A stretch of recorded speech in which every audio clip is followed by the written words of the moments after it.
Rivers alive with methane. Never seen it before. Water you can set fire to. The industry says it's all perfectly safe. The last thing I want to be associated with is an industry that's going to be toxic or poison. It's just not that. But others disagree. I think the truth is that it's not an ecologically sustainable activity. Behind the scenes in the great coal seam gas debate. Welcome to Four Corners. The CSG industry is worth many billions and growing massively, particularly down the eastern half of Australia. For cash-strapped, revenue-hungry governments, it's a welcome bonanza. But the politics are tricky. There's the promise of jobs in declining rural centres and big export dollars. But many farmers and environmentalists, not always natural allies, are not only concerned but deeply angry.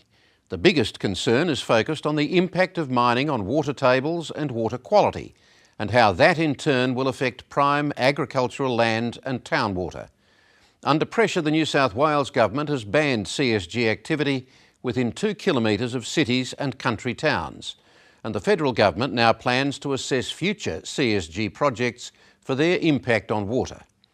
The industry is adamant that CSG mining is safe and that new government controls will stifle growth, investment and jobs. But just how serious has government oversight of the coal seam gas industry been so far? Tonight's program features a whistleblower from inside the Queensland Government process that evaluated 2 major CSG projects. She describes what sounds like a deeply flawed assessment system. The reporter is Matthew Carney.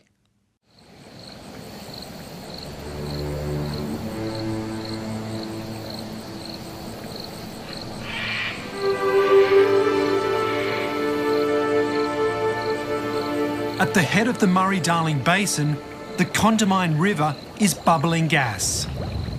It's mostly methane and it's seeping up all over this area from the coal seams deep underground. The Condamine River runs through one of Australia's most developed coal seam gas fields in the Tara area of southern Queensland. Some see this as an alarming sign that permanent damage has been done to the structures below. The coal seam gas industry, backed by the Queensland Government, says it's natural and has nothing to do with the wells that have been drilled and fracked in the area. But it's started to happen in at least 3 different locations along the river. Old-timers like George Bender have never seen anything like it. Never seen it before. And other farmers in the area have seen it? All the other farmers said they've never seen it like that before. So is it natural then? Well, if it was natural, wouldn't it be there all the time?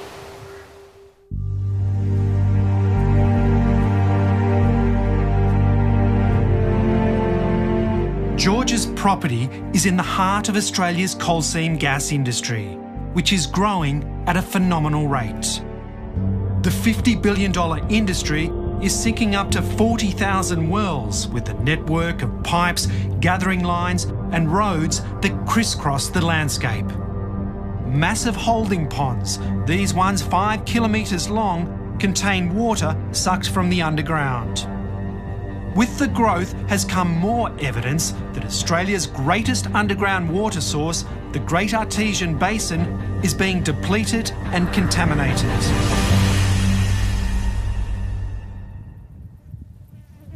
On his 2,000 acres, George Bender grows cotton, sorghum and runs beef cattle. In 3 years, George will lose his bore water. And without water, his farm could be no more. 26, 27, 28, 29. The Queensland Water Commission says the coal seam gas industry is the cause. Well, there won't be any water. We won't have any stock water. When the drought comes and the surface water dries up, there won't be any water. We're not the only landholders in this position. There's quite a few. Yeah, we've got 2 stock water bores in the immediate affected area. The Water Commission has identified 85 wells that may run dry. 26063 in the Walloon coal measures. Bore 26063 and bore 83627 are on George's property. The licence number there. George has 3 coal seam gas wells that sit on the edge of his property. To get the gas to flow, the water in the coal seams has to be drained out first. In George's case, the water table in the coal seams under his property will drop by up to 105 metres. They should have told us the truth in the first place, because they would have known that they were going to draw down the water in the Walloon coal measures, and that's what's upsetting to us. They didn't tell us the truth in the first place. And you think they knew back then? Well, common sense just tells you that's going to happen, the way I see it anyhow. George Bender's family have farmed on this land for 5 generations. And George and his wife Pam feel farmers are being sacrificed for a new industry which may only last a generation. Any drawdowns whatsoever in the I've got 5 children and they love the farm. It's hard. You don't think they'll be able to continue, do they? I'm scared. I'll be honest with you, I am scared. What's going to be left? Nothing. They've taken everything. The coal seam gas companies have pledged to compensate by making good, but many farmers can't see how they can fix the water table. In the longer term, the Queensland Water Commission says another 528 bores will be affected. The drawdown will be much worse further west, predicting up to a 700-metre drop. But the industry says that's just the worst-case scenario, and more than 20,000 bores will remain unaffected while they'll fix the damaged ones. The obligation is for those gas companies to talk with the impacted areas and make that good. That's either by deepening the bores, finding different water aquifers to deal with, and bringing and keeping the farmer whole. They choose where they want to funnel water. Farmers turned activist Brian Monk and his son David have 8 wells near their Tara property. They're operated by Queensland Gas Company, or QGC, which is owned by British Gas. There's also a pipeline that runs down the side of their farm. Well, this is how you leave a permanent scar on this country, because this will never recover, ever. They've pulled all the bottom up to the surface. Brian Monk says the coal seam gas companies have been allowed to take as much water as they want from the aquifers below and clear the native vegetation. We're not allowed to clear it.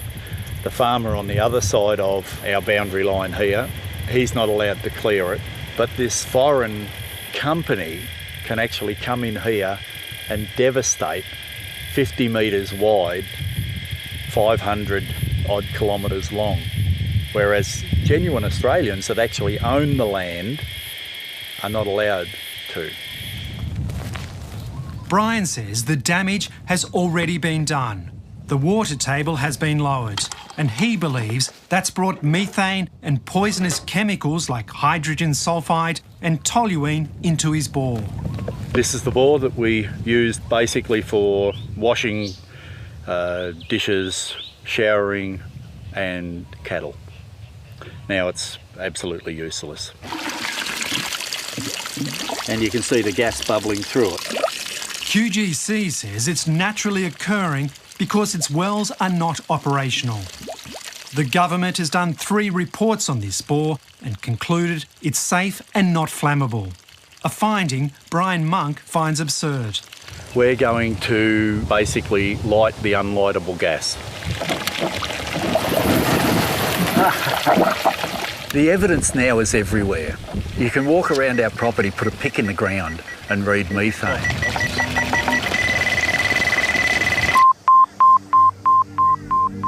The evidence of large-scale methane seepage from gas wells and pipes is starting to gain a scientific basis. At this muddy campsite on the edge of the Tara gas fields, these scientists from the Southern Cross University are challenging the notion that CSG is cleaner and greener than other fossil fuels. The gas wells are the crosses over there. This is kind of the first independent data that's been collected in Australian coal seam gas fields. And despite them being operated for, a number of years, this research hasn't been undertaken yet, so it is very preliminary, but at least we're starting to bring some data to the table. Drive very slowly, make sure we can pick up those hot spots. They've already released research that has found the level of methane in the air is up to 3 times higher than areas without coal seam gas. What the petroleum industry does do is look for methane seeps to help it identify where the coal seam gas is and where there may be shallow coal. This is well before any activity of coal seam gas. So I'm not surprised to see the variations at all, but I think the Southern Cross University paper was fundamentally flawed and the peer review showed that. But it's basic research that the gas companies and the government have failed to do. So they've come back to do more research and have fitted their car with a unique spectrometer that can take measurements every second. We're sampling the gas from the front of the vehicle as we drive. It comes into our instrument here and we can monitor the concentrations of methane, carbon dioxide and also the carbon stable isotope value, which is like a chemical fingerprint of those gases. So this is hooked up to our GPS. They match the readings to the gas wells and pipelines accurately with a global positioning system. So that's for the state of Queensland. The industry has always maintained the gas leakage is negligible, but that's not what the scientists are finding. They're heading into the middle of QGC's Kenya gas field. So the concentrations have kind of increased from about 1.76 up to around 1.8, even though it's kind of quite windy and starting to rain outside, which tends to mix up the atmosphere a bit more. After we drive through, we stop to review the data. We've picked up a number of sources, so we see the methane kind of pop up and down as we pass some of the wells. Right at the moment it's slightly elevated, which indicates we've got a nearby source of methane. The scientists say it's critical to work right through the night. They get their highest readings because it's usually cooler and less windy. The concentrations are going up pretty sharply now, up about 100 parts per billion. It's a very detectable signal. They say their work demonstrates the urgent need for comprehensive baseline surveys to be done. There is a leakage here, clearly. The concentrations are clearly going up very sharply, so it's a hot spot, definitely. The scientists have also been collecting radon samples at 5 locations. Radon is a naturally occurring gas found in the soil that can act as a tracer for the leaking methane and other gases. All right, it's looking great. No water, no animals. All the information seems to be here. Concentrations are going up and down through the night. In a separate peer-reviewed study just released, the scientists say the radon has provided more evidence that leaking methane is coming from the soil around the coal seam gas wells. We have found significant correlations between the radon concentrations in the atmosphere and the number of nearby wells. So that makes us believe that the wells are related to these enhanced concentrations. If this research proves to be correct and more methane is being released into the atmosphere, it could be a game changer for the coal seam gas industry. It could make the greenhouse footprint for CSG much higher than oil or coal. And if the carbon tax is imposed on this, then that could undermine future profits. The industry rejects this, but acknowledges further research needs to be done. The CSIRO have done a report. They say there's no baseline study. They're calling for baseline study. I'm not surprised that anyone would call for additional science, additional technology. There's always researchers who are calling for that, and we would welcome that. We've got nothing to hide. All of this raises some basic but fundamental questions about whether proper baseline studies have been done on the water table and environmental impacts. Which leads to another important question. Why has the coal seam gas industry been allowed to proceed at such a rapid pace? Tonight, Four Corners can reveal why. Simone Marsh played a critical role in the approval process of Australia's largest coal seam gas developments, Santos's $18 billion project and QGC's $20 billion project in southern Queensland. She was a key insider, and she's telling her story for the first time. I think the truth is that it's not an ecologically sustainable activity. Obviously they didn't want to say that. They wanted approval to come in and conduct that activity. They didn't want anyone to understand what the long-term impacts were going to be and the long-term costs associated with this activity. Four Corners asked Santos and QGC for an on-camera interview, but they declined. Rick Wilkinson is the industry spokesperson. I think it's right and proper that there should be whistleblowers, and if something is not right, then they should raise it. But I'm confident from what I've seen that the right processes were followed, and there were many checks and balances on the way through. Simone Marsh's job for the first half of 2010 in the Queensland Department of Infrastructure and Planning was to assess the environmental impact of these massive billion-dollar Santos and QGC developments. They were deemed state-significant projects to be overseen by Queensland's Coordinator-General. It was an impossible task. Firstly, the information wasn't there, so you can't do an assessment without the basic site information, the baseline studies, and an understanding of where the infrastructure was going to be laid out and which environmentally sensitive areas were going to be impacted. This is a remarkable claim, but it's backed up by 900 pages of documents obtained by Four Corners through the Right to Information legislation in Queensland. The documents detail an approval process that was rushed, made with insufficient information, and put commercial considerations above environmental ones. Simone Marsh's first task was to assess the Santos project. She was surprised to find only a concept, with little hard data on where the wells or pipelines were going or potential environmental impacts. It was quite frightening that they would consider approving such a project without the basic information that a normal mining project would have been asked to submit, given that this was like 600 times the size of a standard large mine. And for a large mine, you would normally have the boundaries clearly articulated. You would have done all the baseline studies beforehand. In particular, Simone was shocked that no assessment was going to be done on the impacts to groundwater for the Santos project. I was taken into a meeting room, sat down and told that there wasn't going to be a chapter on groundwater. And I was stunned. I said, "What are you talking about? What do you mean there's not going to be a chapter on groundwater? It's one of the biggest issues for the project." And he just repeated the words that there was not going to be a groundwater chapter in the Santos Coordinator-General's report, and wouldn't give me any reason why or why not.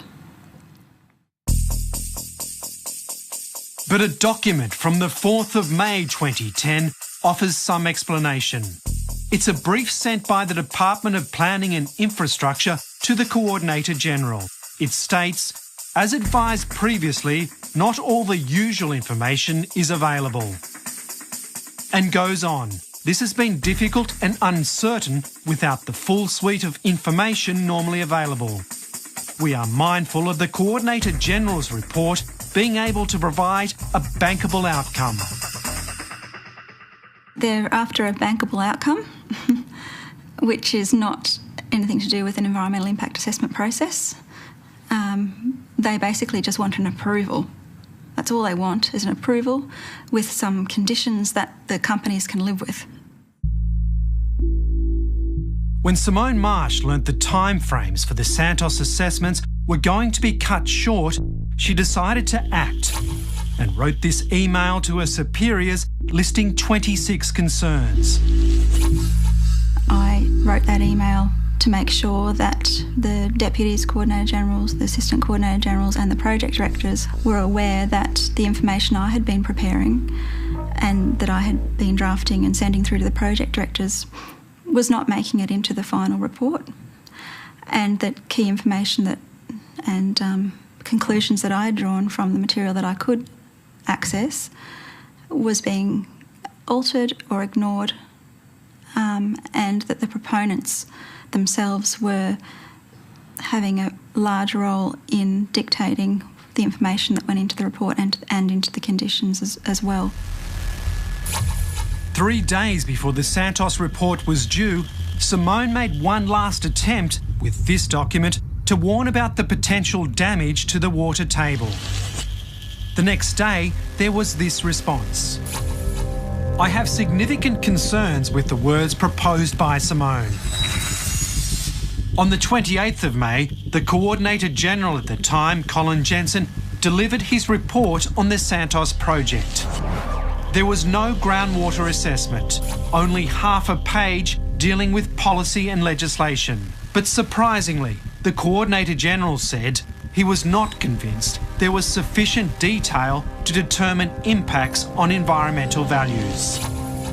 After reviewing Santos's environmental impact statement and its supplementary, the Coordinator General called on Santos to provide 10 key reports, including comprehensive water management plans for the next phase of approval. Rick Wilkinson was head of the Santos LNG coal seam gas unit at the time and says the reports were submitted. Santos didn't provide fundamental data to make those assessments. They did provide the fundamental data. I disagree with that statement very strongly. So you're disagreeing with the Coordinator General, are you? At that particular point, he can raise questions about what data, further data he needs. The supplemental addresses those particular issues, and then he has many options to condition the data so that if the data is not provided to his satisfaction, the EIS is not approved, you can't go on to the next step. Simone Marsh was not the only public servant under pressure.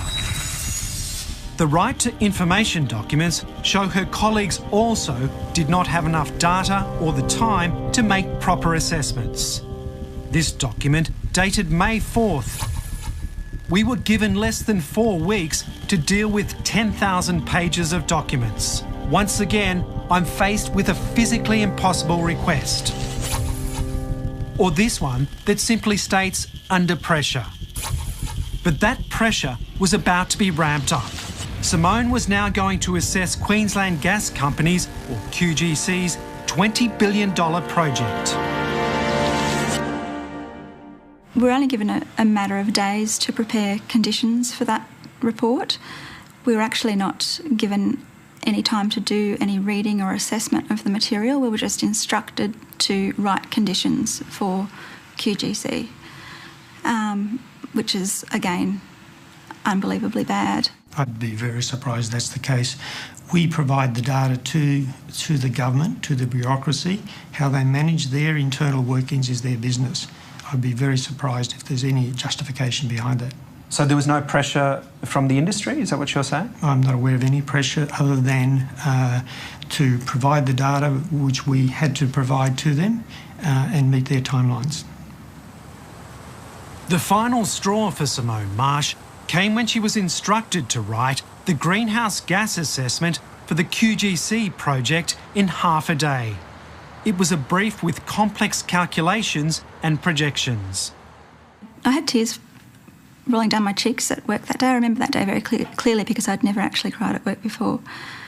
And I finished, the project director said to me, just do what you can, and that's what I did. And I packed up all my belongings at the end of that day that I could carry. I left materials in the drawers and I didn't go back. Simone Marsh has been on stress leave since. 2 of her supervisors are now working with the coal seam gas industry.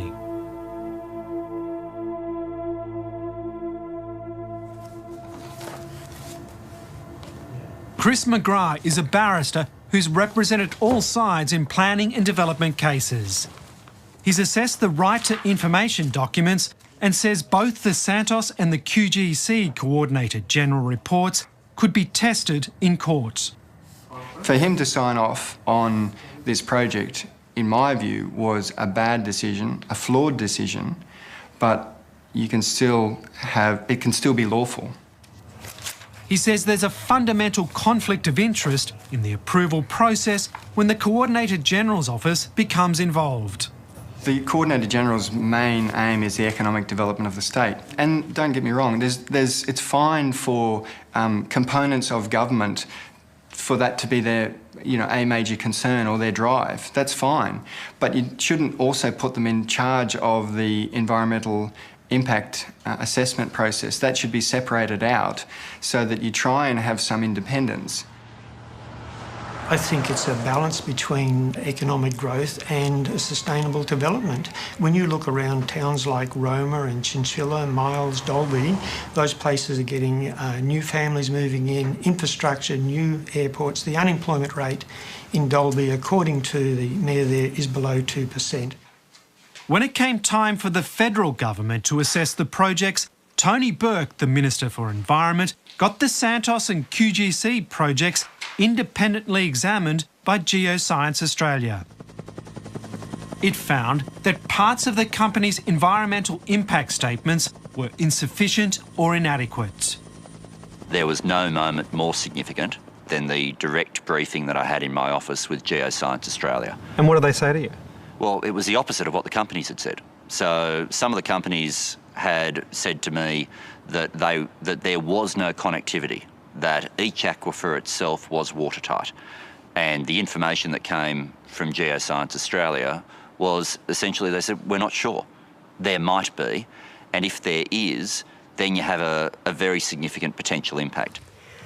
This project is good for the environment, good for people, and good for Australia. With further conditions, the QGC and Santos projects were approved. We have binding commitments with LNG customers. QGC, supported by the federal government, announced the project was the single biggest investment ever made by its British owners.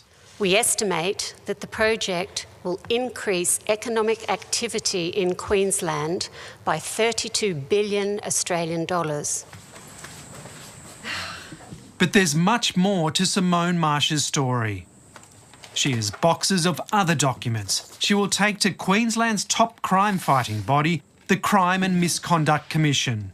She's received support from Campbell Newman, the Premier of Queensland, who also wants an investigation. Queensland is not alone in the rush to develop coal seam gas. The New South Wales Government says by 2025, CSG could contribute $1 billion to the economy, with about 3,000 wells planned. But the same lack of baseline data is an issue. On the edge of Sydney's suburban sprawl, near Camden, AGL has a gas field of 89 wells. About 80% of them have been fracked, and it's been in production for more than a decade. The project runs along the Nepean River. John Ponsonby has been fishing in this part of the river since he was a kid. I've got to say, I really enjoy the solitude of it. You can hear the bellbirds in the background, and very often there's a sea eagle that nests in that tree up there, so it's just a really beautiful environment, and I just love it. And you can come down here with the dirts on the world and go home as happy as a lark. When the wells were fracked, John noticed the river would suddenly rise and fall, bubble with gas, and fish would disappear. AGL says it's a natural occurrence. I'm concerned really from the health aspects of it. I just think it's disgraceful that governments can agree to foster this on people with absolute stealth, no consultation.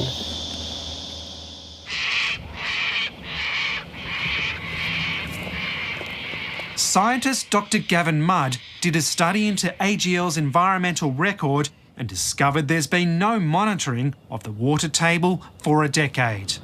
If the statutory obligations don't require groundwater monitoring, then all AGL can say with respect to the groundwater is they have no data.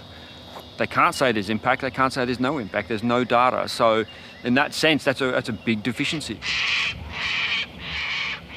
AGL maintains its operations are safe and says it doesn't need to monitor the water table because there is little risk. Sure, the risks may be minimal, but if that's true, then drill some groundwater bores, get good data and prove that. It's not hard, it's straightforward. We know how to do that, but we need good data to basically prove that there's no impact. We can't have no data and then turn around and say there's no impact.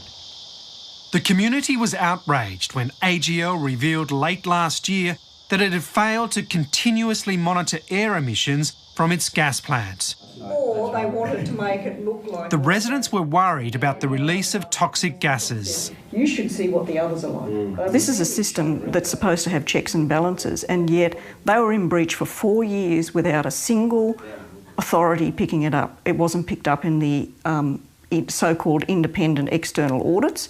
It wasn't picked up by any of the agents, any of the government departments that were supposed to be monitoring.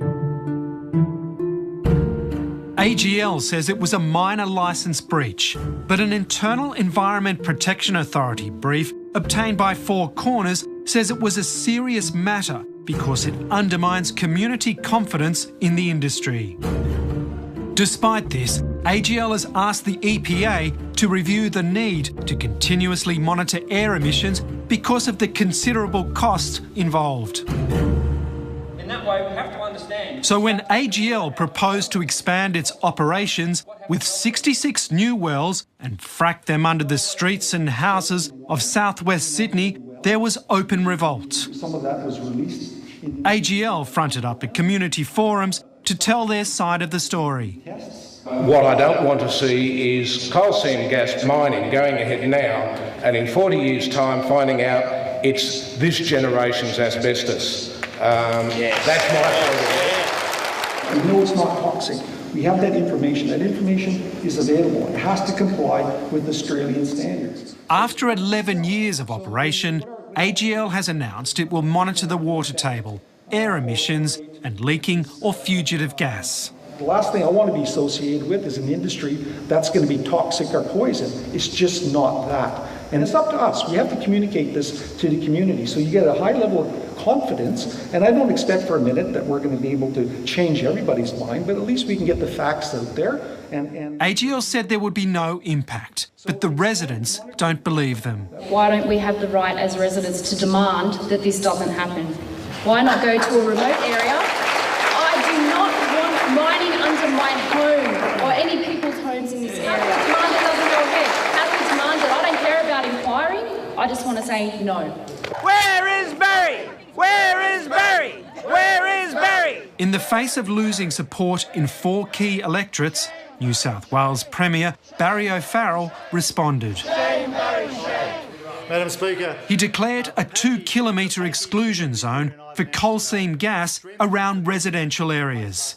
He also announced an independent review of all CSG activities. We put together the toughest regulatory regime in the country, and today we've added to it by making it even tougher to inject some common sense alongside the science.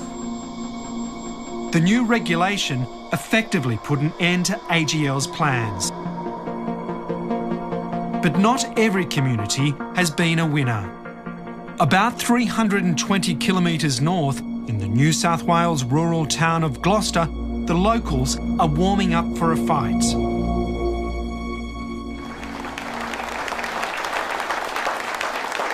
The support that's here today, it gives me... Hundreds have packed into a local hall to hear the latest on AGL's moves to build at least 110 wells, plus a spiderweb of roads and pipes across the landscape. It's due to begin production in 2016. We're sitting on the edge here. The New South Wales Government's new restrictions provide little comfort here. The impending development isn't included because it's already been approved. Towards this. And Gloucester is not included, or any other small village of less than 1,000 people in any rural area are going to be treated as second-class citizens. I believe. Where's the fairness in that?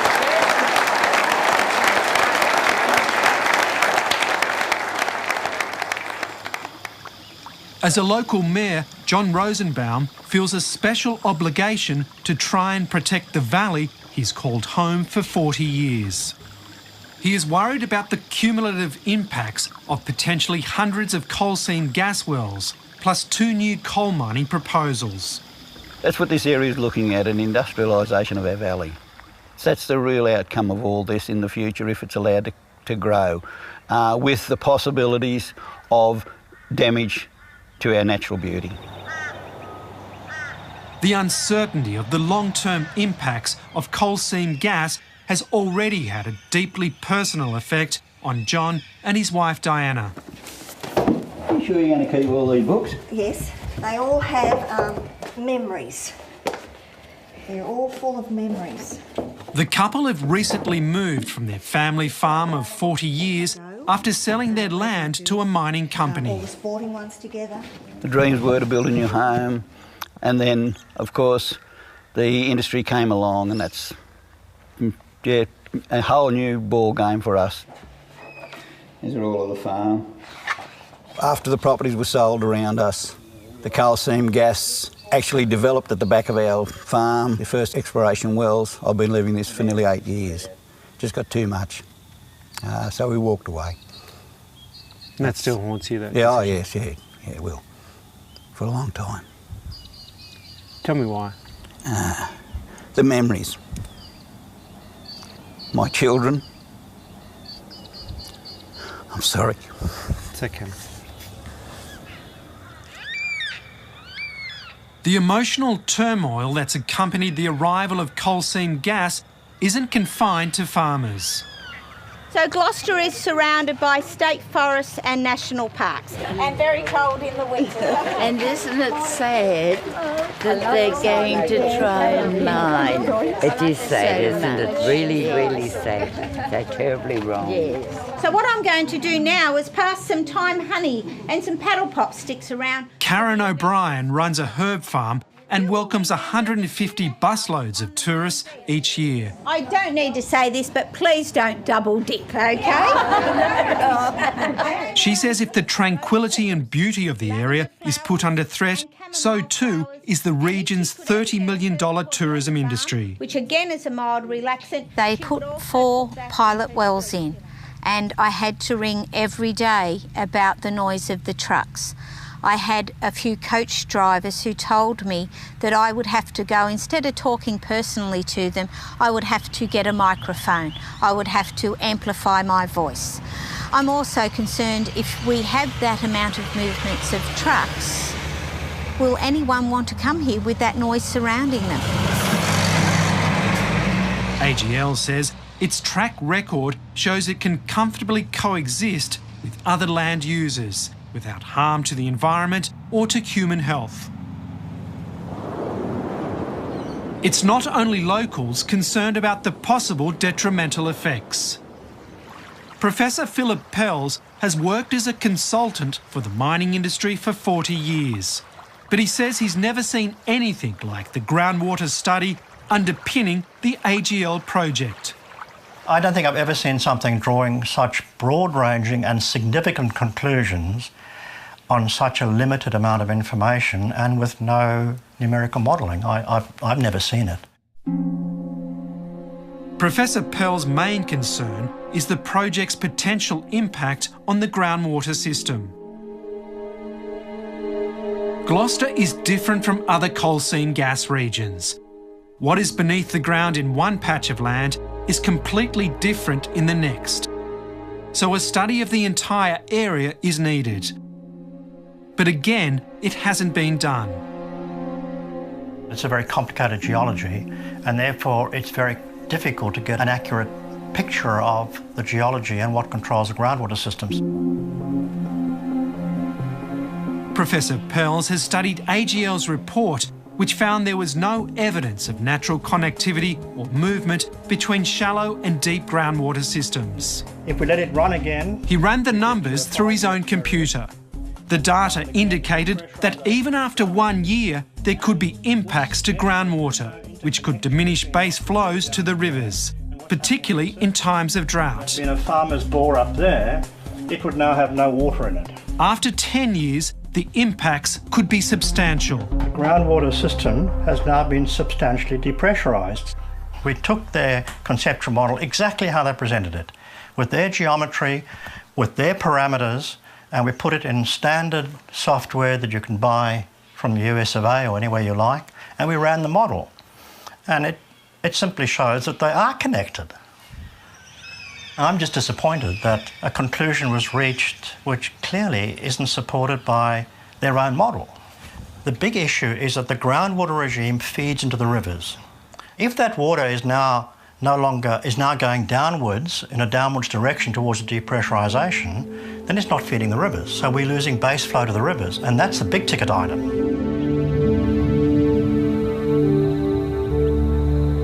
But it's not only the quantity of water flowing in the nearby rivers that is of concern. It's the quality too. The gas project is located in the Manning District drinking water catchment area, a source of water for 75,000 people downstream.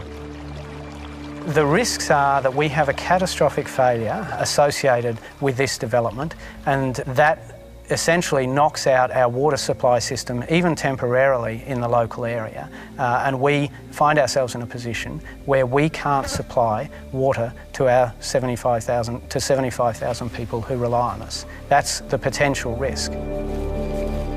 Alet Hoggett is the chairman of Mid Coast Water, which supplies drinking water to residents in the Gloucester, Greater Taree and Great Lakes areas in New South Wales.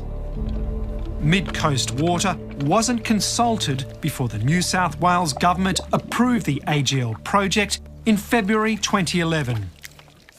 AGL and the New South Wales Planning Department both say there is no risk because the drinking water is sourced more than 40 kilometres downstream.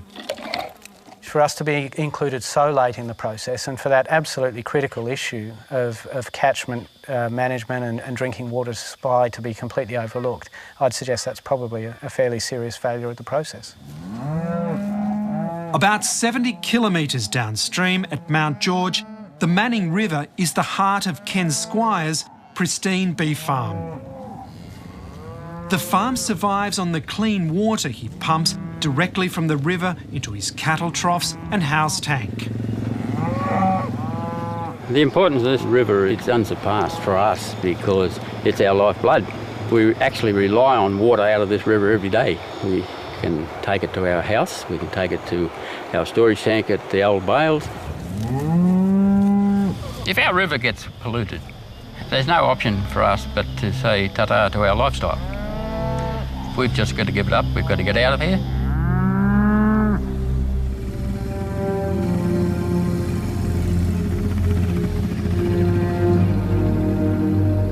Like many in the area and others battling coal seam gas across the country, Ken Squires feels let down by governments and their planning processes that has let an industry proceed without sufficient assessment. While others have walked away, Ken Squires says he won't be giving up without a fight. I have no doubt whatsoever that the government and AGL, if AGL is the company that comes through here, will have a ridge-to-ridge fight on their hands. There's no doubt in the world about that. We just don't want it. It is unacceptable. And why should a farm such as this one be devastated by people who just want nothing but their own interest? They just want their money, what they can get, and then when it's done, they're gone.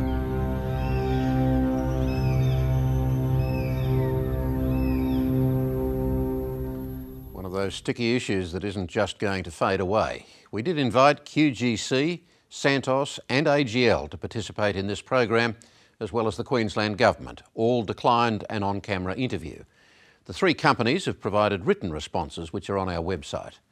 Next week on Four Corners, an evocative and powerful story about organ donation, with a very personal twist featuring prominent ABC broadcaster Mark Colvin, who has just received a new kidney from a live donor.